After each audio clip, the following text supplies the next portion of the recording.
Allô? Antoine, je dis donc que Youssou a été nominé au Grammy. But it's very, very good material, and it really makes very concrete how just varied, not just Islam, but Sufism is, because that's what Islam is like. Wow. Tu sais, lui, il a été nominé au Grammy Awards pour la quatrième fois, quoi, mais il n'a jamais été lauréat.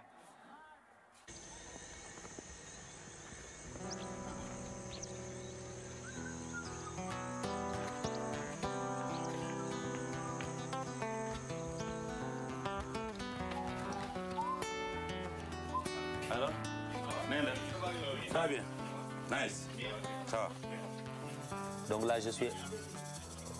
Là, je suis avec la presse, là. Je te rappelle tout à l'heure. Merci. Égypte n'a pas été votre plus beau, plus fantastique, plus meilleur album. Qu'est-ce qui a fait la différence cette année? Cet album n'est pas forcément le plus vendu de votre carrière. Justement, vous n'avez jamais cédé au découragement quand il y a eu ce problème d'appropriation par le public sénégalais de l'album Égypte. Même pendant cette période très difficile, moi, j'y croyais. Je pense que bon, c'est normal. C'était une crise de croissance de la musique et de l'extension de ce fit pour dem ci yeneen style qui était là, heurté par des gens qui ne voulaient pas qu'on entre dans ce truc. Those people who has nominated Youssou, they are Americans, they are maybe Europeans, and here we are in Africa, we are black, and the music was made here, and we didn't believe in it. It's so funny. Elle a été chanteuse sénégalaise, elle a été inspirée ici. C'est bizarre, elle a été reconnue ailleurs. Il a donné topoto. So many defal ko bilip baaxi yow laa doon gis bi ma sonne yaa ma doon digal bi ma réeree dëgg gërëm naa la fàttewuma la nëbbatuuma la ma ki la doon toppatoo boo ma dee defal ko bi lépp baaxi yow laa doon gis bi ma sonne yaa ma doon digal ba ma réelee dëgg gërëm naa la fàttewuma la nëbbatuuma la man la seen doom yee fàttewuma la nëbbatuuma la man la seen doom yee. I know, Mr. Chairman, United States already give a lot, but we need more. In Africa, when people talk about this kind of things, they say, if US want to stop malaria, if US want to fight these things gonna happen. Dinaa leen seeti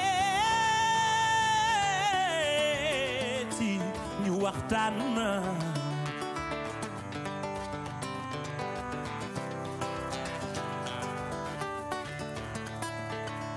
fàttewuma la nëbbatuuma la man la seen doom yee fàttewuma la nëbbatuuma la man la seen doom. I think Youssou's more than just a musician.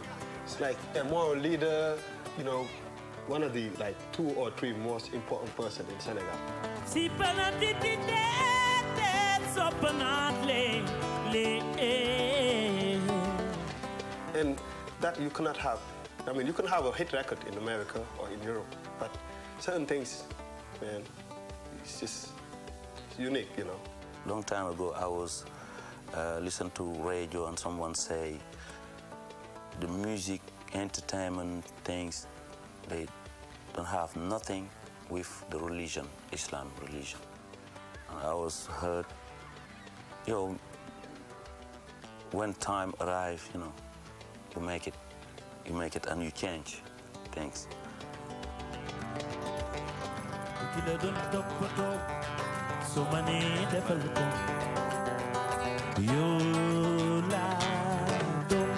Thank you so much. Thank you.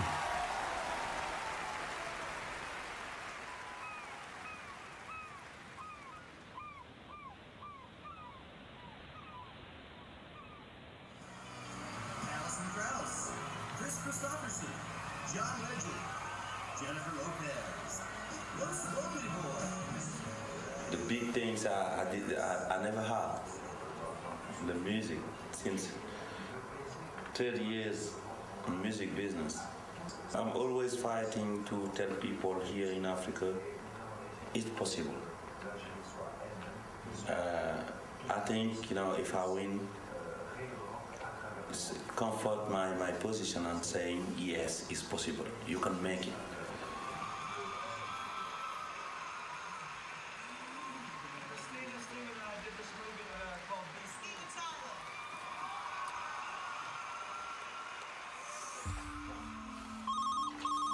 Allô? Youssouf, this is Thomas. Thomas from? Hello? Allô? Oui? Oui? Oui? Oui, ça va?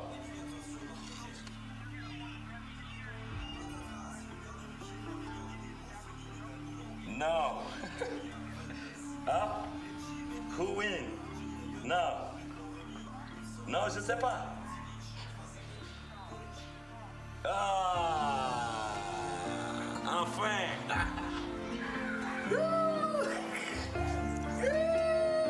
Enfin.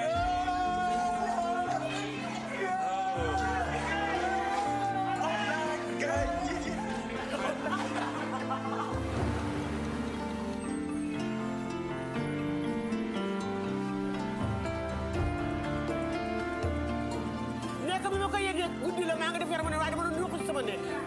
maa acheté un grand pot. Grand pot. C'est pour tuer le bon, donner tout bon bagage. Tous les Sénégalais sont contents. Tout bon. Même le président a téléphoné.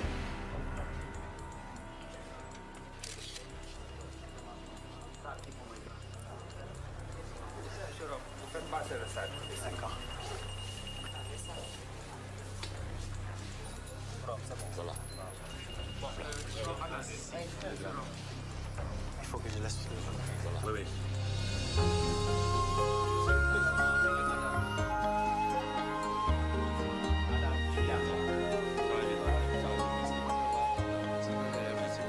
Merci.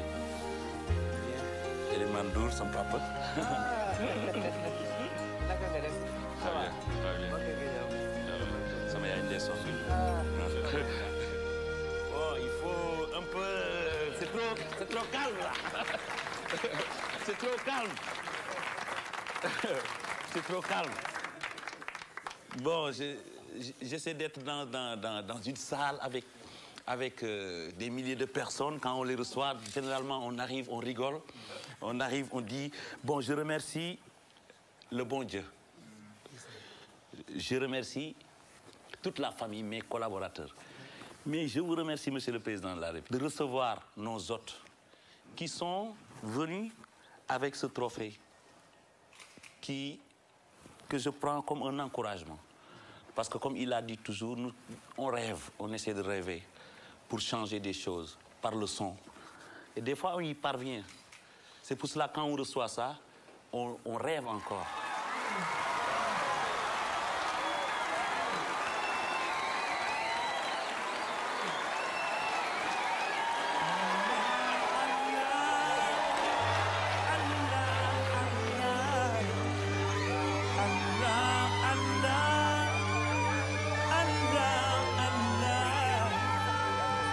Je sais que c'est possible. Je sais que c'est possible. Nous n'avons pas encore retrouvé du pétrole ici. Nous n'avons pas de diamants. Je pense que nous avons quelque chose. Dieu donne à tout le monde quelque chose. Et je pense que vraiment, nous avons notre culture et nous avons... Non, non, je parle pas de moi. Je parle du Sénégal.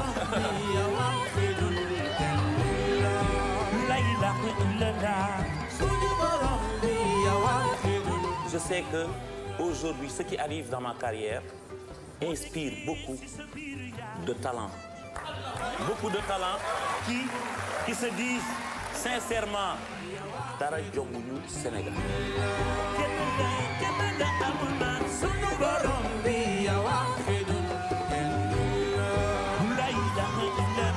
N'importe quelle personne qui vient dans un pays qui riche ou élevé ou à un certain niveau, chaque jour le rythme de vos combats ou de vos visions montre que vous voulez l'excellence.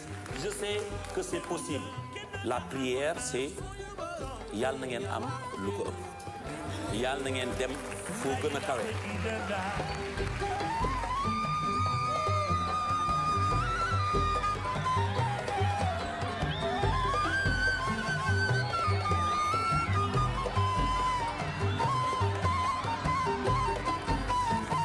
Bon, je vais essayer de chanter un peu.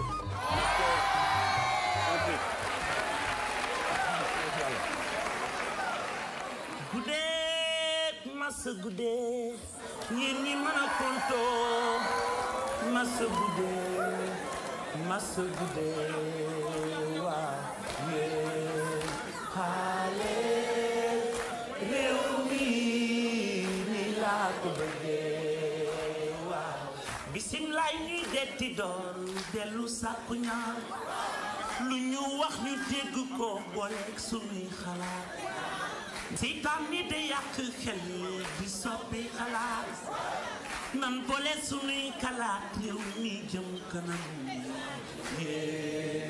haye réew mi ni laa ko bëggee.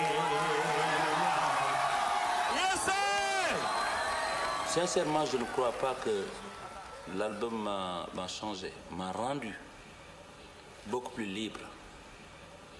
En fait, m'a permis d'être libre de ce que je pense, d'assumer ce que je suis et d'être encore beaucoup plus poussé vers quelque chose de très fort. Quand Égypte est sortie, je sentais qu'il manquait une chanson dédiée au prophète Mohammed sallallahu alayhi wa sallam. Et quand j'ai gagné le Grammy, pour moi c'était l'occasion de refaire une sortie d'Égypte en y ajoutant une chanson pour le prophète Mohammed sallallahu alayhi wa sallam. Et ça, c'était le comble pour moi.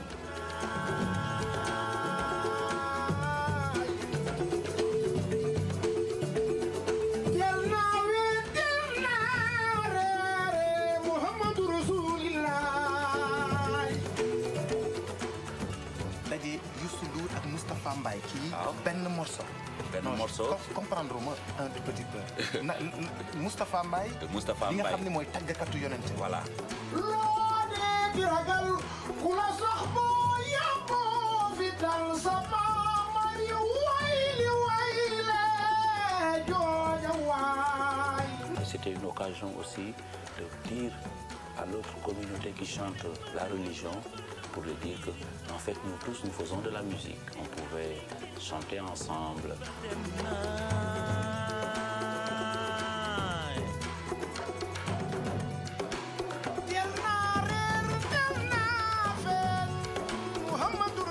boole ma ci ngir tag gi may tag yonent bi te yonent bi nag sallallahu alayhi wa sallam bu ma san gën ay clair lu nekk koy dara kon kooku loo ko way rek dagan na.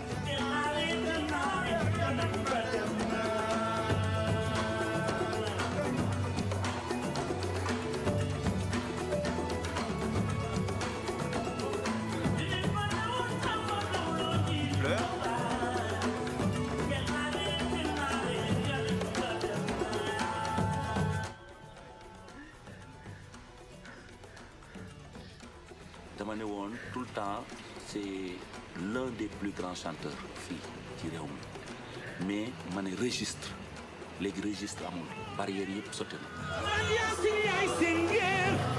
mu doote laay l'islam bàkku naay nabi Ababakar May mooy ki njëkk gëm Rasulullah Ali may borom dul xaar Umar Moduloo Bilal Ousmane yaxal alquran xare na Badar daan xare Xandaq daan leen fa Yamaama yónneel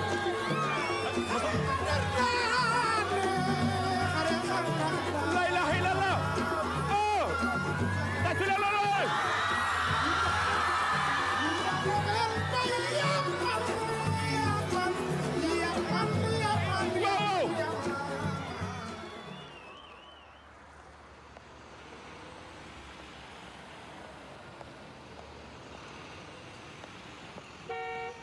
Youssou, my son is coming tonight. Thanks. Okay. Je suis le frère Mata. Okay. Ça va? Nu mu demee? Ça va? Jaajëf.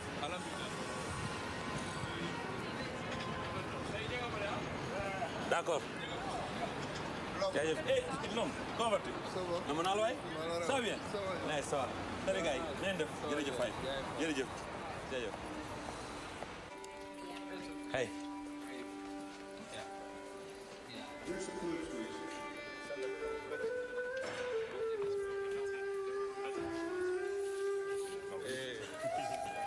Fatih, how are you? Beautiful. Yeah, beautiful. Salam alaikum. Sure.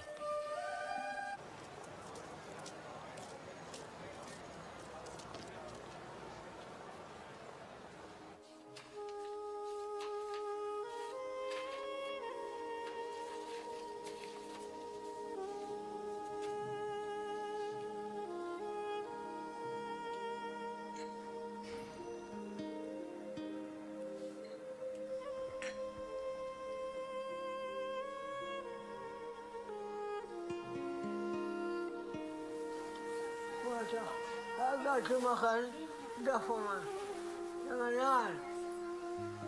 Ini semua waktu kemana? Nama lobak saya.